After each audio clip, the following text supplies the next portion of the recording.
ঘুম থেকে উঠে দেখি আমার বিবাহিত স্ত্রী মৃতদেহ ফ্যানের সাথে ঝুলতেছে। সদ্য বিয়ে করা অহনা সে তার পরনের লাল শাড়ি দিয়ে আত্মহত্যা করেছে। বিষয়টা দেখে আমি এতটা ভয় পেয়েছিলাম যা কখনোই বলে বোঝানো সম্ভব না। আমি ভয় পেয়ে বিছানা থেকে ছিটকে মেঝেতে পড়ে গেলাম। মেঝেতে পড়ে চিৎকার করতে লাগলাম। ওপাশ থেকে বাবা মা দরজার সামনে এসে বলতেছে, কি হয়েছে আবির, দরজাটা খোল। আমি কোন রকম গিয়ে দরজাটা খুলে দিলাম। দরজা খুলে দেওয়ার সাথে সাথে মা অহনার ঝুলন্ত লাশটা দেখে ওখানেই অজ্ঞান হয়ে পড়ে গেল। বাবা মুখে পানি দিল, তবে কোনো লাভ হলো না। ততক্ষণে হইচই আশেপাশের সমস্ত মানুষ জড়ো হয়ে গেল। ঠিক তখন আমি খেয়াল করলাম অহনার বালিশের উপর একটি চিঠি রাখা। সেই চিঠিটা আমি পড়তে লাগলাম।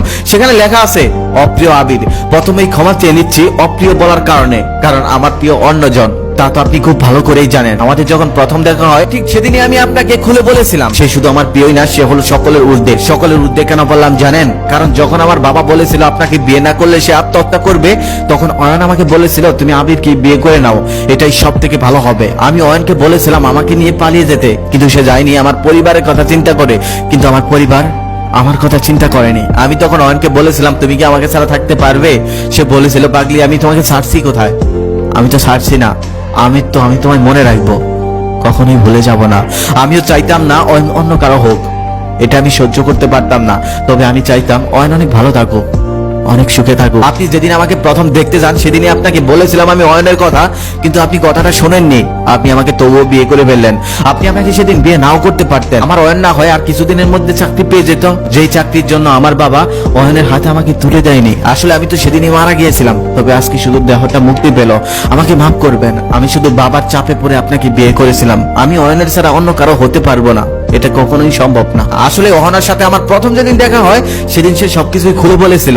আমিও তার বাবার কাছে বলেছিলাম, কিন্তু অহনার বাবা বলেছিল বিয়ের আগে একটু একটু সবারই হয়, এটা কোনো সমস্যা না, বিয়ে হলে সব ঠিক হয়ে যাবে। তবে ঠিক আর হলো কই, সে তো নিজের জীবনটাই শেষ করে দিল। তার কিছুক্ষণ পর তার বাবা এলো। তার বাবা তার মেয়ের ঝুলন্ত লাশ দেখে কান্নায় ভেঙে পড়লো। তারপর অহনার পায়ের মধ্যে ধরে চিৎকার করে কাঁদতে লাগলো আর বলতে লাগলো, মা তুই এমনটা করতে পারলি? আমরা তো তোর ভালোর জন্য এমনটা করেছিলাম, আমরা তো তোর ভালোর জন্য বেকার ছেলের কাছে তোকে দেইনি। তবে তুই যে এমনটা করবি তা তো আমাদের জানা ছিল না। সত্যি বলতে অহনার বাবার জন্যই আজকে অহনার এই অবস্থা। অহনার বাবা যদি সেদিন অহনার ভালোবাসাটা মেনে নিত তাহলে হয়তো এমনটা হতো না। অয়ন আজ না হোক কাল চাকরি কিন্তু পেয়ে যেত, তবে তার মেয়েটাকে হারাতে হতো না। অহনা মারা গেছে আজ 10 দিন, পরিস্থিতি মোটামুটি স্বাভাবিক। তবে আমি একটা বিষয় খেয়াল করলাম, এতদিনের মধ্যে অয়ন যাকে নিয়ে এত কিছু তাকে কোথাও দেখতে পারলাম না। তবে কি অয়ন অহনার মৃত্যুর খবর জানেনি?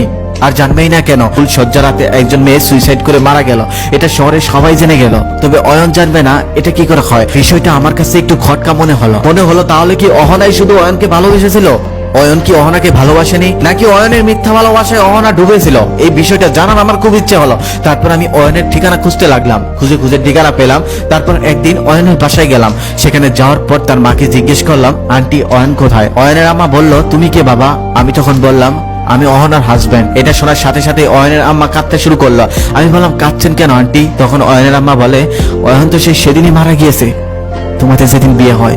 আত্মহত্যা করেছে। আত্মহত্যা করে যাওয়ার একটি চিঠিতে লিখে গিয়েছিল তার শেষ ইচ্ছা হলো তার মৃত্যুর খবরটা যেন অহনা কোনোদিনই না পায়, কোনোদিনই জানতে না পারে। এটা বলার সাথে সাথে অয়নের আম্মা কাঁদতে শুরু করলো। আমি তাকে সান্ত্বনা দিয়ে চলে আসতেছিলাম, ঠিক তখনই অয়নের আম্মা বলল, বাবা অহনা কেমন আছে?